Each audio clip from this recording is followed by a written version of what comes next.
What's going on out there, YouTube family? It's the same Lake here representing Team JVS. I'm back here again for another Halo review. Episode 8. Allegiance. Look. I don't know if some of you guys are watching this. If you haven't seen the episode yet or not, I'm gonna preface it like this. It gets there. It goes there. Some of you guys that are avid Halo fans, you will be triggered by this episode. I was not triggered by this episode because I am more invested in it as a story, and I'm not taking it to heart. But the ramifications of things that do happen in this, specifically to John and what John does and actions that John does, and letting his guard down the way that John does, is going to, some of you guys are going to be, oh my gosh, I can't wait for y'all's comments. But this is a non-spoiler review, so I'm not going to go into it. But I will say this, I think it was some great acting from the actor that plays the role of John. Master Chief himself is probably the most compromised he's ever been that I can remember. And it wasn't just physical compromising; it's emotionally compromised. It does humanize him, you know. Some of the things that happen with this, some of the conversations, not even so much the actions that he does. It's his thought process, his thought on hope. Like his thoughts on president, like what is right, what is righteous, what's the right thing to do.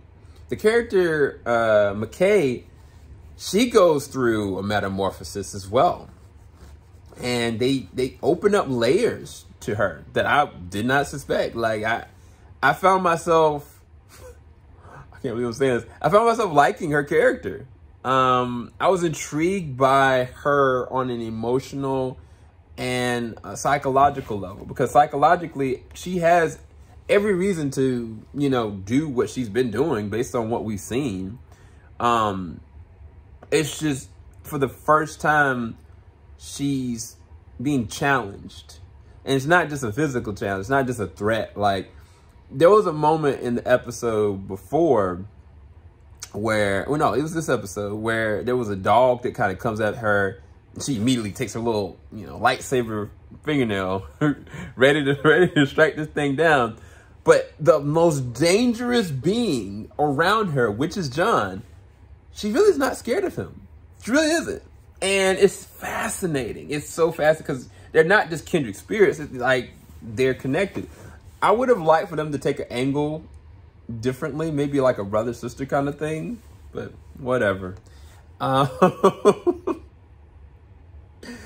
In terms of the action, like the action scene that happens in the third act is actually pretty freaking dope. Shout out to the actor for that one, because it was all him. It was all his stunts. And I mean, it was not an easy fight at all. I'm really hoping that Soren comes up in the next episode, because I think that would be really good for John.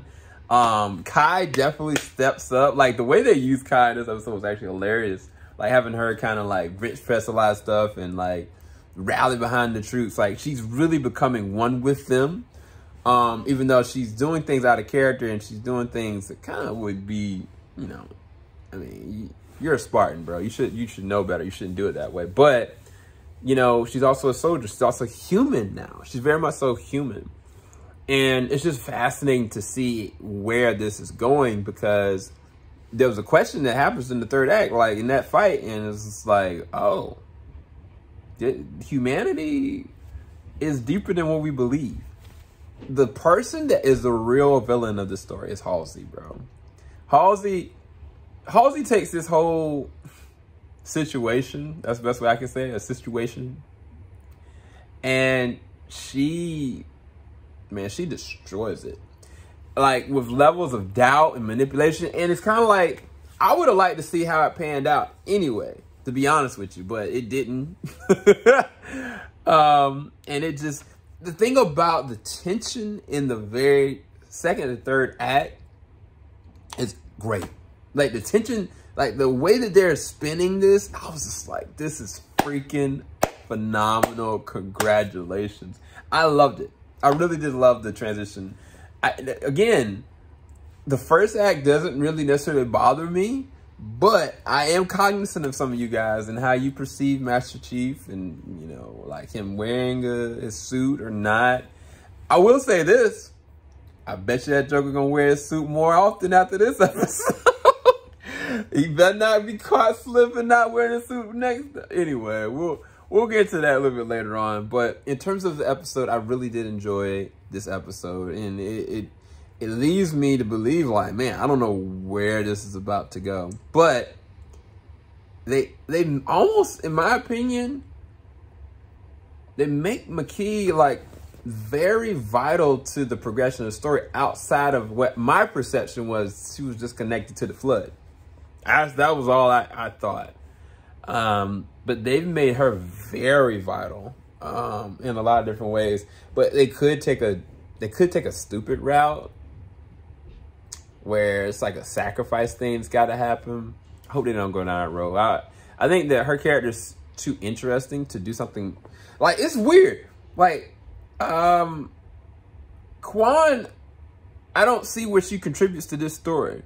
McKee, though, I think she really does, like, complement this. But I think that for fans' sake, this episode, it's going to be make or break, bro. Some of you guys, either you're going to be behind it or you're not. And I'm very fascinated because she does some actions in this. And Charlie Murphy's doing a great job of, you know, yeah, her name is Charlie Murphy. She's doing a great job acting in this. But down to, like, Miranda getting the update and getting to understand, like, the tension was just there. It was on it. And I really loved this episode on different levels and merits. But if any of you guys don't, I'm not going to knock you because I know you might be triggered. Let me know your thoughts in the comment section below. Make sure you like, subscribe, hit that bell button. Keep it locked. JVS, we ain't gonna stop. Peace, guys.